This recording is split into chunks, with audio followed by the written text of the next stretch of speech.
Hello good morning friends. आज हम पढ़ेंगे एलटी में S1 हैंडओवर के बारे में। जैसा कि हम पिछले लेक्चर में पढ़ चुके हैं X2 हैंडओवर।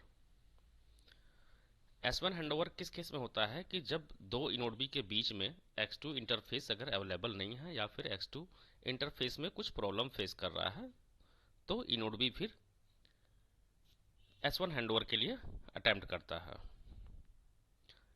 हम एग्जाम्पल के लिए लेते हैं कि जैसे कोई इम्प्लाई है, वो किसी वजह से काम नहीं कर पा रहा है, पर्टिकुलर कोई वर्क उसे असाइन किया गया और वो उसको हैंडल नहीं कर पा रहा है, तो वो क्या करेगा, वो हैंडओवर दे देगा किसी को, दूसरे को जो उस काम में एक्सपर्ट है। लेकिन अगर उसकी डायरेक्ट बातचीत नहीं होती है तो वो फिर किसको बोलेगा, अपने बॉस को बोलेगा कि ये हमको हैंडओवर करना है, तो फिर उसके बॉस उसको असाइन करेंगे। जस्ट लाइक इसमें भी वही चीज़ है।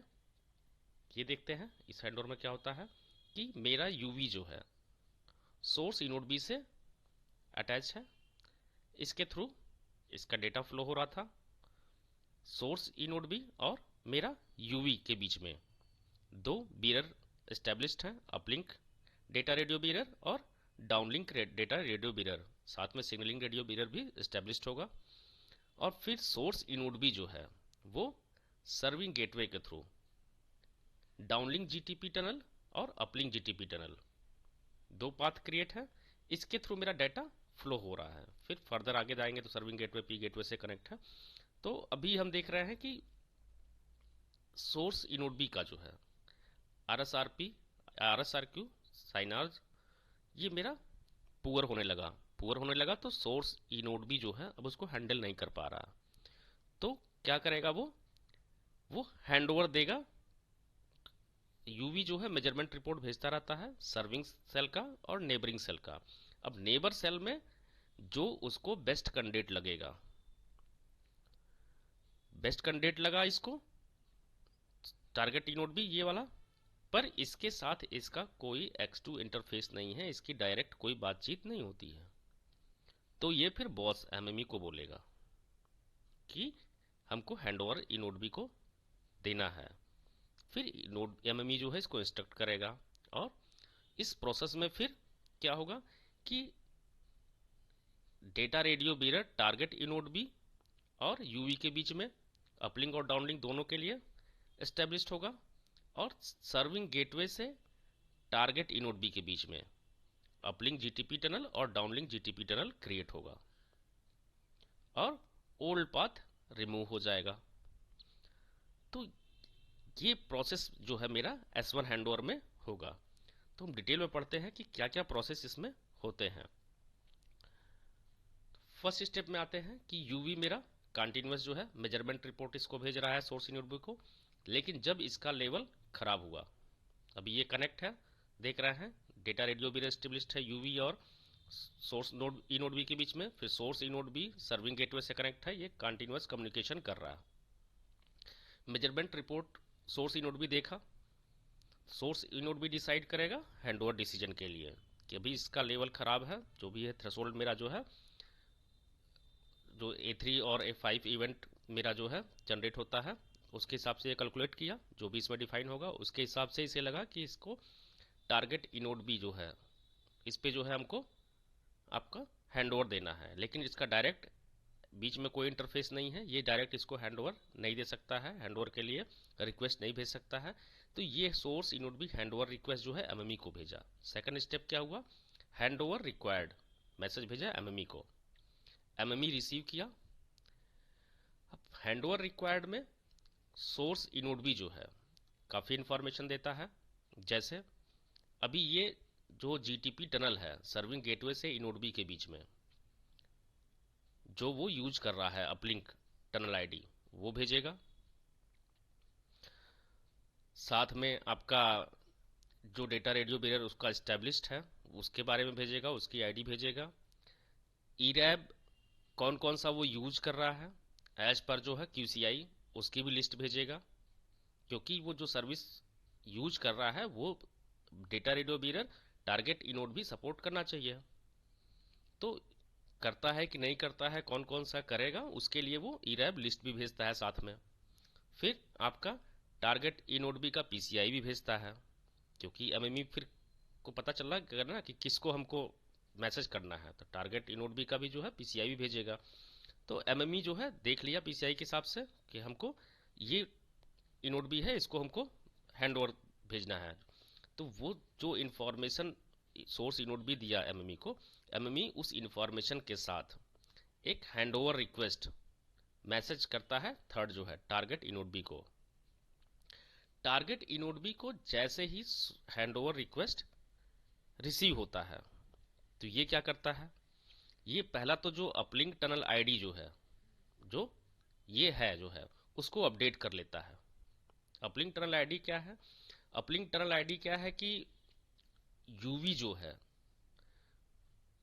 पर्टिकुलर यूवी के लिए सोर्स इनोड जो है, पर्टिकुलर उस यूवी के लिए सोर्स इनोड जो है, सर्विंग गेटवे को किस एड्रेस पे डेटा भेज रहा था, वही एड्रेस ही अपडेट कर लेना है कि अपलिंक TID बन गया कि टारगेट इनोड भी अब उसी एड्रेस पे, सर्विंग गेटवे में अगर डाटा कुछ अपलिंक भेजना है तो उसी एड्रेस पे भेजेगा। तो वो एड्रेस ये पहले अपलोड कर लिया। साथ में क्या कर लिया कि एक इनडायरेक्ट टनल आईडी भी जो है वो क्रिएट कर लिया डाउनलिंक पाथ के लिए।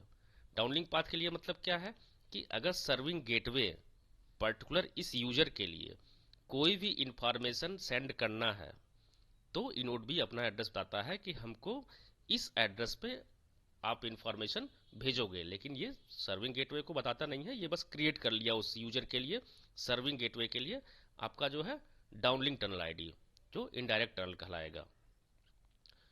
ये सारी इंफॉर्मेशन वो हैंडओवर रिक्वेस्ट एक्नॉलेज में MME को देगा। इसके साथ में ये भी बताएगा कि ERAB एडमिटेड लिस्ट कौन कौन सा वो ERAB जो चल रहा था, वह पहले जो एस्टेब्लिश था उसमें से कौन कौन सा को वो सपोर्ट करता है। अपना ये डेडिकेटेड रैच प्रियम्बल का इंफॉर्मेशन देगा, जिससे मेरा जो है रैच कॉन्फ़िगरेशन हो सके, RRC कॉन्फ़िगरेशन मेरा आसानी से हो सके। आपका रेडियो बीरर की भी इंफॉर्मेशन देगा। तो ये सारी इंफॉर्मेशन वो MME को भेजता है हैंड ओवर रिक्वायर्ड एक्नॉलेज, मतलब RRC रिकॉन्फ़िगरेशन का मैसेज जो है एक तरह से जाता है। अब जैसे ही MME को ये message hand over request acknowledge receive हुआ कि हाँ अभी टारगेट इनोड भी मेरा प्रिपेयर हो गया है हैंड ओवर लेने के लिए, जब ये एक्नॉलेज जैसे इसको मिलता है तो ये पहला काम क्या करता है, सर्विंग गेटवे को मॉडिफाई बीरर रिक्वेस्ट का मैसेज भेजता है। मॉडिफाई बीरर रिक्वेस्ट मतलब इसने जो 2 टनल आईडी अपडेट करी हैं, ये इंफॉर्मेशन इसको जाती है। तो ये जो डाउनलिंक टनल आईडी है, ये इंफॉर्मेशन तो इसको जरूरी है कि सर्विंग गेटवे पर्टिकुलर उस यूजर के लिए अपडेट कर ले कि उस यूजर के लिए कोई भी इंफॉर्मेशन आएगी तो टारगेट इनोड को इस पाथ पे वो फॉरवर्ड कर देगा इनडायरेक्ट टनल में। तो सर्विंग गेटवे को मॉडिफाई बीरर जब रिक्वेस्ट किया तो सर्विंग गेटवे उसका रिस्पॉन्स भी करेगा MME को कि बीरर जो ऐसा इंस्ट्रक्ट किए थे वैसा मेरा फॉर्म हो गया है। तो ये था मेरा 5th स्टेप। आगे बढ़ते हैं। 6th स्टेप में क्या होगा कि इधर इसको रिस्पॉन्स भी आ गया, इधर मॉडिफाई बीरर रिक्वेस्ट के लिए भेजा और रिस्पॉन्स भी आ गया, इधर क्या कर दिया, ये हैंड ओवर रिक्वायर्ड एक्नॉलेज कर दिया। जो कंप्लीट इंफॉर्मेशन टारगेट इनोड से आई थी वो सारी इंफॉर्मेशन ये सोर्स इनोड को भेज दिया कि सोर्स इनोड फिर यूवी को इन्फॉर्म कर सके। तो हैंड ओवर रिक्वायर्ड जो सेकंड स्टेप था उसका रिस्पॉन्स दे रहा है, ये 6th पार्ट में हैंड ओवर रिक्वायर्ड एक्नॉलेज कर रहा है। सारी इंफॉर्मेशन चली गई, ERAB एडमिटेड लिस्ट और RRC कॉन्फ़िगरेशन के जो सारे पैरामीटर हैं वो सारे चीज़ सारी इसको फॉरवर्ड हो गई और साथ में MME जो है जो इसको मॉडिफाई बीरर रिक्वेस्ट किया था, इसमें एक इंफॉर्मेशन ये भी MME दिया था कि एक इनडायरेक्ट टनल आईडी जो है आप क्रिएट करो, एक एड्रेस क्रिएट करो कि सोर्स इनोड भी जो आपको पर्टिकुलर इस यूजर के लिए डेटा भेजेगा। तो एक इनडायरेक्ट टनल आईडी और बनाने के लिए इंस्ट्रक्शन दिया, और वो इनडायरेक्ट टनल आईडी जो है, जो सोर्स इनोड भी से देख रहे हैं ब्लैक कलर में, आपका सर्विंग गेटवे से कनेक्ट हो रहा है। तो ये अपडेट कर लिया। अपडेट कर लिया मतलब ये आईडी क्या है, ये बोल रहा है ये अपलिंक टनल आईडी हो गया source eNode B to serving gateway. मतलब पर्टिकुलर इस यूजर के रिगार्डिंग सोर्स इनोड बी जो भी इंफॉर्मेशन भेजेगा हमको इस टनल आईडी पे, मतलब इस एड्रेस पे हमको भेजेगा। तो एक इनडायरेक्ट टनल आईडी हो गया कि जो भी डेटा आएगा इधर से सोर्स इनोड बी से, फिर उसको सर्विंग गेटवे वापस फॉरवर्ड कर देगा इनडायरेक्ट टनल आईडी जो डाउनलिंक के लिए है। तो एक पाथ यहाँ पे क्रिएट हो गया है, और इस पाथ की इंफॉर्मेशन जो है सोर्स इनोड बी को तो सर्विंग गेटवे डायरेक्ट कम्युनिकेट करता नहीं है, तो वो तो पाथ सर्विंग गेटवे उसके लिए बना दिया इनडायरेक्ट टनल आईडी, तो उसकी इंफॉर्मेशन भी एमएमई जो है इस हैंडओवर रिक्वायर्ड एक्नॉलेज मैसेज में आपको सोर्स इनोड बी को देगा। सोर्स इनोड बी को मैसेज रिसीव हुआ, वो क्या करेगा, आरआरसी कनेक्शन रिकॉन्फ़िगरेशन का मैसेज यूवी को भेजेगा। आरआरसी कनेक्शन रिकॉन्फ़िगरेशन का मैसेज मतलब क्या हुआ कि अब तुम्हारे लिए सब कुछ रेडी हो गया है, अब यहाँ से हम तुमको रिलीज करेंगे और तुम अब टारगेट इनोड बी पे लैच करो। उसके लिए जो इन्फॉर्मेशन चाहिए हमको डेडिकेटेड रैच प्रियम्बल का इन्फॉर्मेशन दे दिए, इसका जो है जो आरआरसी कॉन्फ़िगरेशन के पैरामीटर होते हैं वो सारे हम दे दिए। अब जो है इस पे आरआरसी रिकॉन्फ़िगरेशन अटेम्प्ट करो। साथ में इधर जैसे आरआरसी कनेक्शन रिकॉन्फ़िगरेशन का मैसेज देता है, साथ में एसएन स्टेटस मतलब अपलिंक काउंट और डाउनलिंक काउंट अभी तक रिलीज करने से पहले कितना वो ऑलरेडी यूवी को भेज चुका था, अपलिंक काउंट और डाउनलिंक काउंट, वो स्टेटस एमएमई को भेज देता है। एमएमई उसको क्या करेगा, वही एसएन स्टेटस जो है टारगेट इनोड बी को फॉरवर्ड कर देगा। ये सेम हो रही है, इधर प्रोसीजर अलग चल रहे हैं, इधर एक साथ ही लगभग ये चल रहे हैं।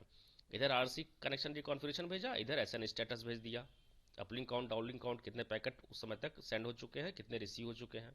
एमएमई को रिसीव होगा, एमएमई जो है उसको टारगेट इनोड बी को इन्फॉर्म कर देगा कि इतने पैकेट तो उसको सोर्स इनोड भी भेज चुका है और इतने वो रिसीव कर चुका है। उसके आगे का फिर तुमको देखना होगा, यहाँ तक की रिस्पॉन्सिबिलिटी उसकी थी। तो टारगेट इनोड भी उसको देख लिया, और इधर जो है जो यूवी है वो आरआरसी रिकॉन्फ़िगरेशन के लिए मैसेज भेज देगा, और जो भी होता है आरआरसी कनेक्शन सेटअप और आरआरसी कनेक्शन सेटअप कंप्लीट, तो ये सारा चीज प्रोसीजर करने के बाद आरआरसी कनेक्शन रिकॉन्फ़िगरेशन कंप्लीट का मैसेज यूवी फिर टारगेट इनोड बी को रिस्पॉन्ड करेगा। टारगेट इनोड बी को जब आरआरसी कनेक्शन रिकॉन्फ़िगरेशन का रिक्वेस्ट मिल गया तो फिर आगे क्या करेगा। अब देख रहे हैं कि आरआरसी कनेक्शन रिकॉन्फ़िगरेशन कंप्लीट का मैसेज जैसे टारगेट इनोड बी को मिला, मतलब अब इसका एक अपलिंक और downlink data radio bearer UE और टारगेट इनोड बी के बीच में एस्टैब्लिश हो चुका है। इसका मतलब अब यूवी कोई भी data source target eNode B को भेज सकता है या फिर रिसीव भी कर सकता है। तो अभी क्या है, अपलिंक टीआईडी पहले क्रिएट हो गई थी, तो अपलिंक इंफॉर्मेशन तो डायरेक्ट अब देख रहे हैं आपकी यूवी टारगेट इनोड बी और सर्विंग गेटवे तक, तो डायरेक्ट जा सकती है अपलिंक टीआईडी। अब कोई भी डेटा अपलिंक होगा। डाउनलिंक के लिए अभी डाउनलिंक के लिए क्या होगा, डाउनलिंक के लिए इनडायरेक्ट टनल आईडी बन गया है, तो ये हैंडओवर इसको नोटिफाई करेगा। इस बीच में क्या होगा, डेटा जो डाउनलिंक है सर्विंग गेटवे के थ्रू जो है जा रहा है सोर्स इनोड बी को, जो अभी चूंकि पहले टनल बना हुआ था ब्लू वाला, वो जो है अभी तक डिलीट नहीं हुआ, वो तो एज इट इज जा रहा है क्योंकि अभी कोई डिलीट करने का मैसेज इसको नहीं आया। सोर्स इनोड बी को रिसीव हो रहा है, तो अब यहाँ ये पाथ मेरा जो है डिलीट हो चुका है। आरआरसी कनेक्शन रिकॉन्फ़िगरेशन, अब इन दोनों के बीच में कोई कनेक्शन नहीं रहा, तो सोर्स इनोड भी उसी डेटा को, जो डेटा आ रहा है वो इस इनडायरेक्ट टनल के थ्रू, ब्लैक वाला के थ्रू सर्विंग गेटवे को वापस सेंड करेगा। फिर सर्विंग गेटवे को पता है इनडायरेक्ट टनल आईडी जो है वो टारगेट इनोड भेजेगा। तो डाउनलिंक डेटा मेरा जो है वो ऐसे लंबा पाथ जो है आरआरसी हो रहा है, और अपलिंक तो डायरेक्ट जो है जा रहा है। तो ये चीज़ें शुरू हो गई, तो जो आरआरसी कनेक्शन रिकॉन्फ़िगरेशन कंप्लीट का मैसेज मिला, तो ये टारगेट इनोड भी हैंड ओवर नोटिफाई का मैसेज देगा, एक तरह से एक्नॉलेज करेगा। 11th में हैंड ओवर नोटिफाई ये किया था,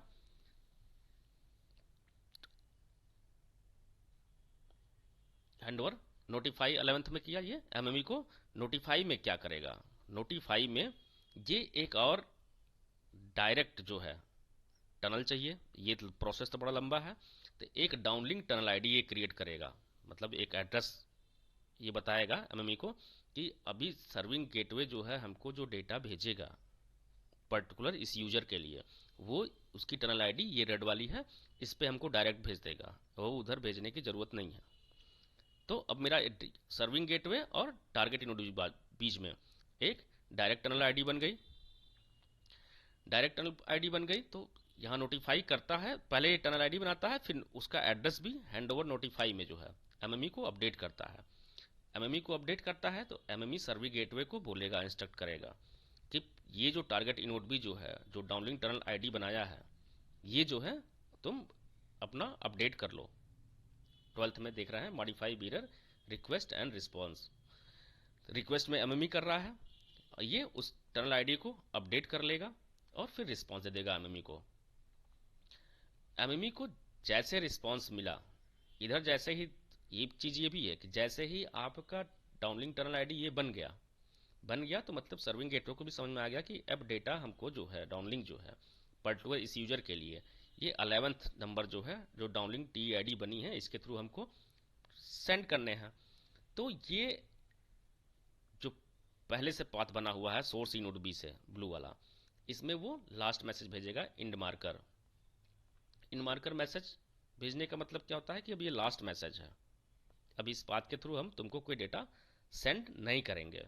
सर्विंग गेटवे इधर इंड मार्कर भेज रहा है और इधर पहले इधर रिस्पांस दिया, रिस्पांस देने के बाद इधर इंड मार्कर भेज दिया, क्योंकि ऑलरेडी अब टनल आईडी बन गई है, तब इधर से डाटा भेजने का जरूरत नहीं है।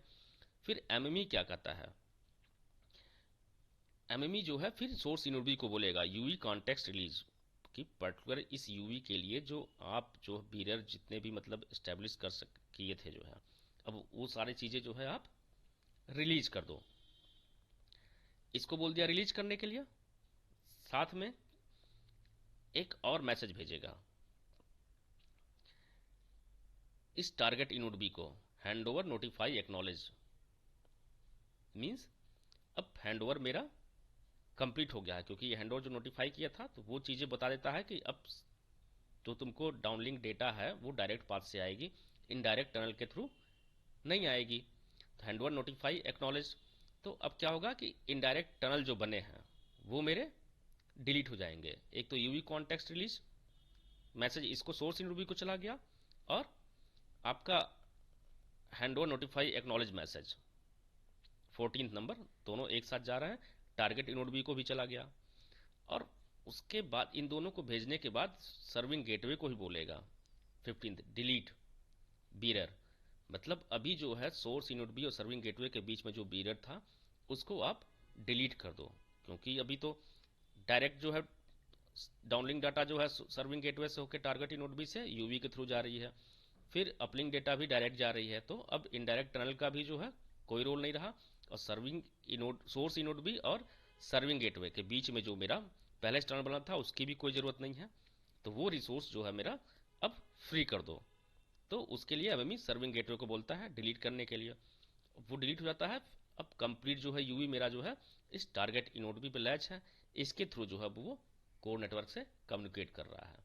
तो ये था मेरा कंप्लीट जो है एलटीई में S1 हैंडओवर प्रोसीजर कैसे होता है जब मेरा X2 इंटरफेस दोनों के बीच में सोर्स इनोड बी और टारगेट इनोड बी के बीच में अवेलेबल नहीं है, तब मेरा S1 हैंडओवर होता है।